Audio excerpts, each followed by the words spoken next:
প্রশাসনের তদারকিতেও থামছে না মহাসড়কে অবৈধ থ্রি হুইলারের দৌরাত্ম্য।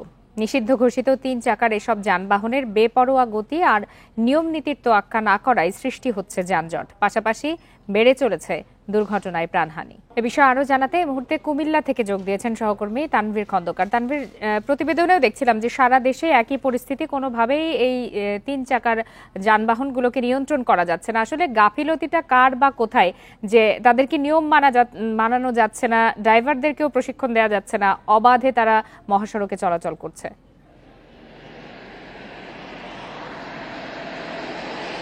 আসলে ঢাকা চট্টগ্রাম মহাসড়ক দেশের ব্যস্ততম মহাসড়ক। এখানে যানবাহন প্রতিদিন গড়ে 25 থেকে 30 হাজার যানবাহন চলাচল করে।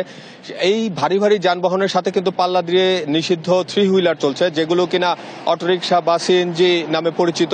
এইখানে সিএনজি, অটোরিকশা বা থ্রি হুইলার চলাচলের একমাত্র কারণ হচ্ছে মহাসড়কে পর্যাপ্ত পরিমাণে গণপরিবহন নেই। অর্থাৎ এই ছোট ছোট দূরত্বে যারা মহাসড়ক অতিক্রম করবে তারা আসলে কি দিয়ে পারাপার হবে, বা এই যানবাহনগুলো না থাকার কারণে কিন্তু এই থ্রি হুইলার বা সিএনজি গুলো অবাধে চলাচল করছে, যেটি কিনা স্থানীয় যে বাসিন্দারা সেটি কিন্তু আমাদেরকে বলছে। তো আমি যে জায়গাটাতে দাঁড়িয়ে আছি এটি হচ্ছে কুমিল্লার ঢাকা চট্টগ্রাম মহাসড়কের অন্যতম ব্যস্ততম জায়গায়, পদুয়ার বাজার বিশ্ব রোড।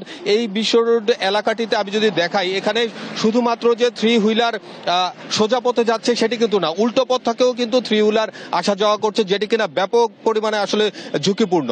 আর এই একবার যদি এই থ্রি হুইলারের সাথে আসলে কোনো ভারী যানবাহনের ধাক্কা লাগে তাহলে কিন্তু যে প্রাণহানির যে সম্ভাবনা সেটি কিন্তু একাধিক হয়ে যায়। অর্থাৎ থ্রি হুইলারের যে অবকাঠামোগত স্ট্রাকচার আছে সেটি কিন্তু খুবই নাজুক। কোনো ভারী যানবাহনের সাথে ধাক্কা খেলে তাহলে কিন্তু যারা ভেতরে থাকেন যানবাহনের ভেতরে তারা কিন্তু আঘাতপ্রাপ্ত হয়ে ঘটনাস্থলে আমরা দেখেছি একাধিক প্রাণহানির ঘটনা ঘটে। আর একটি বিষয় হচ্ছে আমরা এইমাত্র দেখলাম যে উল্টা সোজা সব ভাবেই কিন্তু ওই থ্রি হুইলার যাতায়াত করছে। এরকম ব্যস্ততম রাস্তায় কোথাও কি ট্রাফিক পুলিশ নেই? তারা কি কখনো এই বিষয়গুলো ধরে ধরে নোটিস করে কিনা?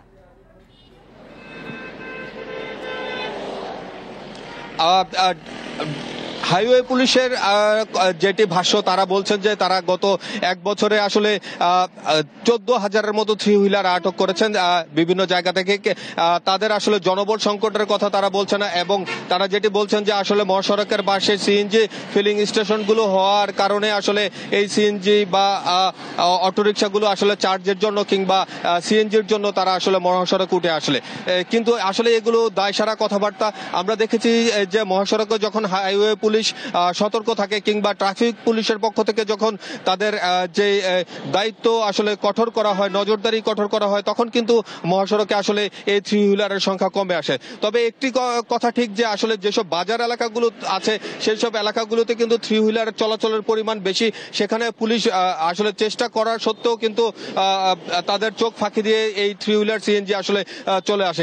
সেই ক্ষেত্রে আসলে সরকারের ঊর্ধ্বতন পর্যায় থেকে একটি সুনির্দিষ্ট কোনো নীতিমালা থাকা প্রয়োজন, যেটি কিনা সাধারণ মানুষ বলছে যে আসলে থ্রি হুইলার মহাসড়ক উঠবে কি উঠবে না, আর সেই থ্রি হুইলার চলাচলের জন্য আলাদা সার্ভিস লেন যে নির্মাণ করার কথা সেটি দ্রুত সময়ের মধ্যে হবে কিনা, সেই বিষয়গুলো আসলে দ্রুত সময়ের মধ্যে বাস্তবায়ন হলে এই নিষিদ্ধ ঘোষিত যে থ্রি হুইলার রয়েছে সেগুলো চলাচল কমে আসবে। তবে যারা যাত্রী আছে তাদের দাবি সেটি হচ্ছে যে মহাসড়কে যদি গণপরিবহনের সংখ্যা বাড়ে তাহলে এই অটোরিকশা বা ইজি বাইকের উপরে যে নির্ভরশীলতা সেটি কমে আসবে। সেটি কিন্তু ভালো বিকল্পের কথা বলছেন জনসাধারণ।